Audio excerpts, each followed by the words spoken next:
And I have a sad case for you today. It's called Shwachman diamond syndrome.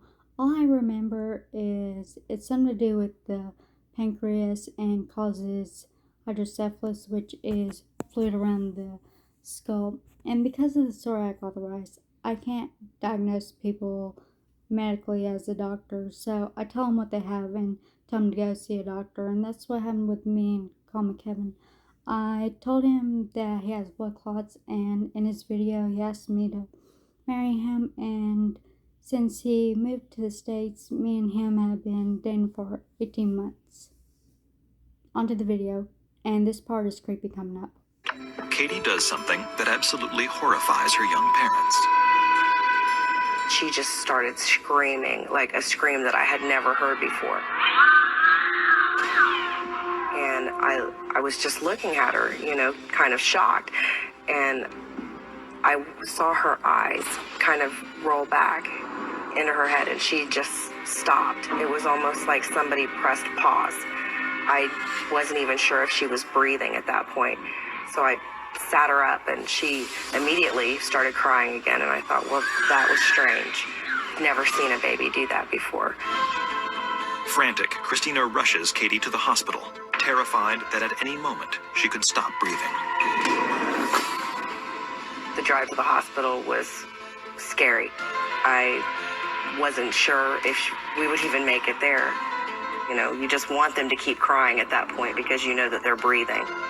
As soon as they turn into the hospital lot, Christina leaps out of the car and dashes into the emergency room, holding Katie in her arms. They immediately took her to the trauma unit and started hooking up all kinds of devices and wires and tubes and everything.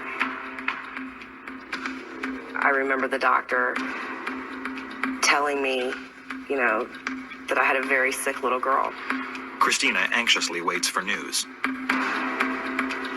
Finally, after an agonizing 30 minutes, the doctors return. They tell Christina that they want to admit Katie to the pediatric intensive care unit. They still don't know what's wrong, but her red and white blood cell counts are extremely low.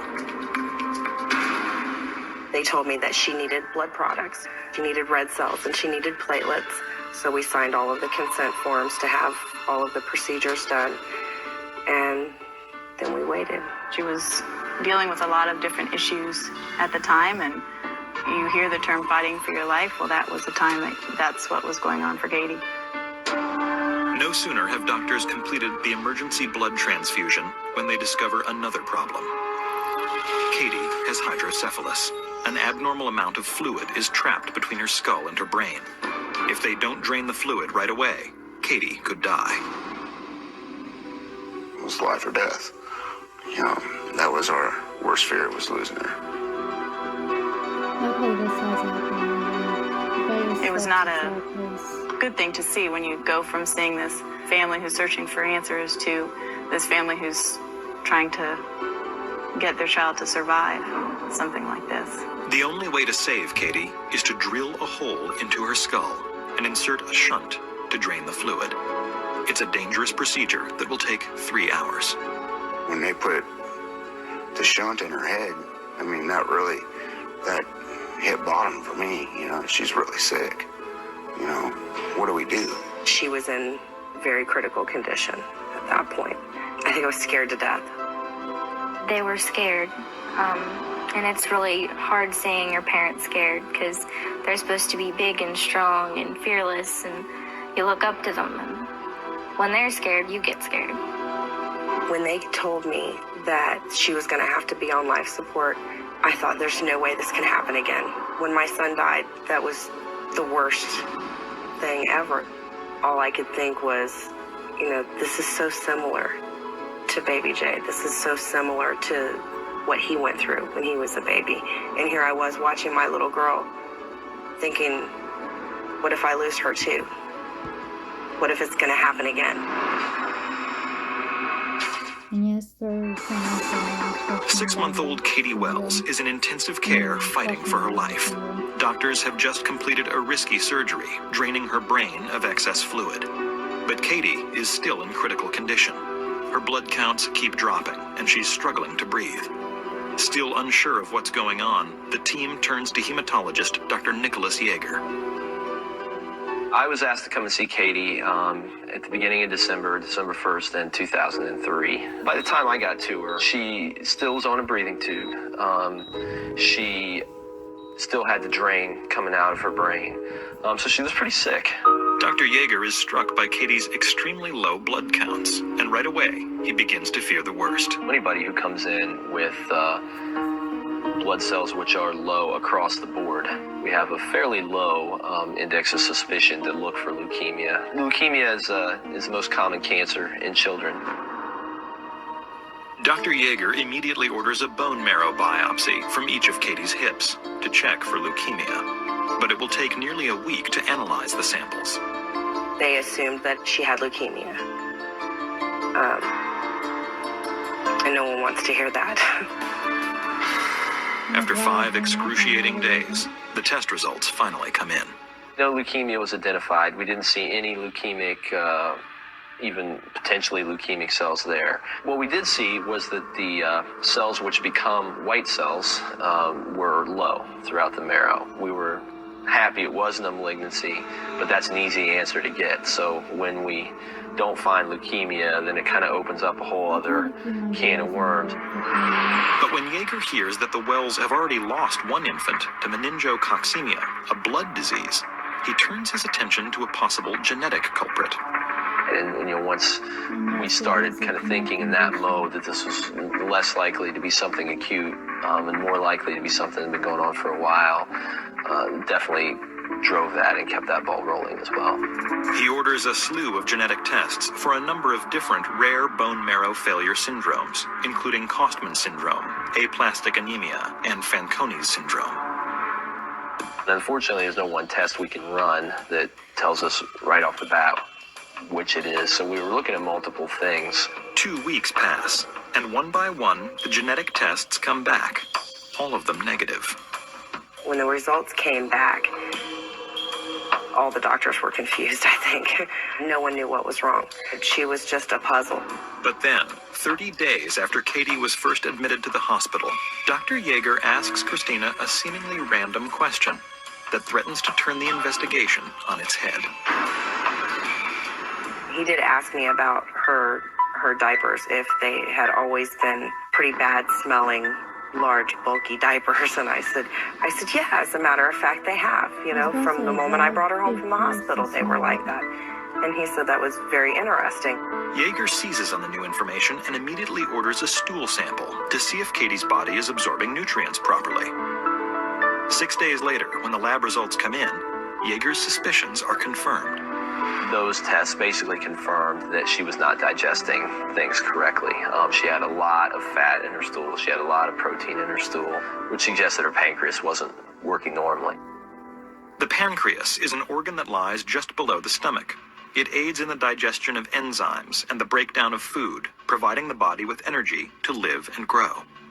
So basically, when we looked at the pancreas, we did it visually with a CT scan, which is a better test than the ultrasound that we'd previously run. And that did show that her pancreas was fatty infiltrated. This is the final piece of the puzzle for Yeager. He immediately calls Christina and Jason into his office to deliver the news. Dr. Yeager came in, and he closed the door, and he sat down, and he said, I know what's wrong with your daughter. So given the problems that she had in her blood counts and the pancreatic insufficiency, I was able to tell Christina and Jason that Caitlin had Shwachman-Diamond syndrome. Shwachman-Diamond syndrome, or SDS, is a rare congenital disorder characterized by malfunctions in the pancreas and bone marrow.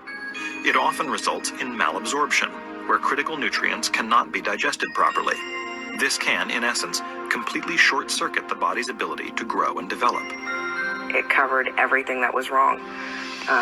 We finally knew what we were dealing with. And the next question I had for him was, where do we go now? Where do we go from here?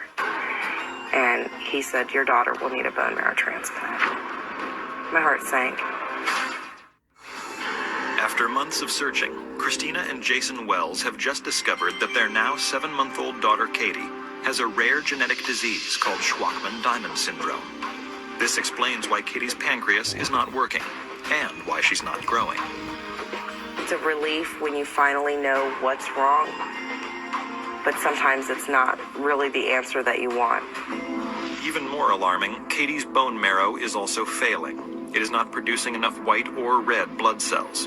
Her only hope of survival is a risky bone marrow transplant. In this case, given that her marrow was functioning so poorly, she was transfusion dependent, there really wasn't a choice. Had we not done the bone marrow transplant, she wouldn't have been able to survive.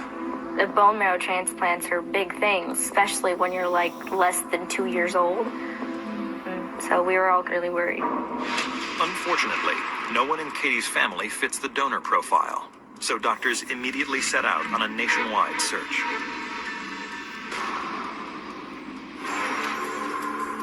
Two frantic months later, they finally find a match and schedule the transplant. There are several stages to a bone marrow transplant, and any one of them could be deadly. First, doctors must wipe out Katie's entire immune system by draining all the marrow from her tiny bones. It takes 4 days to complete the process. During this period, Katie's body cannot fight off germs, so she's quarantined. She was just very susceptible to infection. It was a fight just to keep her alive. Couldn't go see her. She was like a little bubble baby. Next, doctors take her back into surgery and carefully infuse Katie with the healthy marrow. We hoped she had at least a 50% chance of surviving the transplant. But when you look at the literature, a lot of the early transplants had failed. But Christina and Jason are giving little thought to the percentages. They are determined not to lose another child.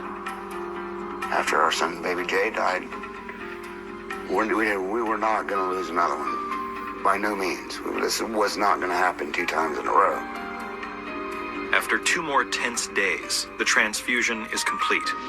But Katie is far from out of the woods yet. The doctors now need to make sure that her body is not rejecting the new marrow.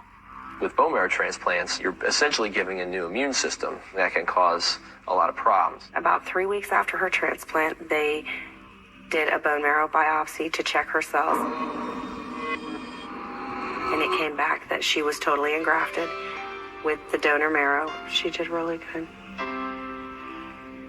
She's a very tough little girl. Katie's blood levels have returned to normal. The bone marrow transplant is a success. And finally, after 5 months in the hospital, Katie goes home. The end result of her transplant was that she was producing red blood cells and white blood cells on her own. It was a good sign. The Wells are elated, but in the wake of this near tragedy, their thoughts quickly turn to the child that they did lose. Could he, too, have had SDS? When we found out the diagnosis and we found out that it was genetic, immediately we knew that that was what was wrong with our son Jason. I think you have to assume in this case that the other child had shwachman diamond syndrome. Now the Wells are left to wonder why Jason's condition was missed. Before I start crying.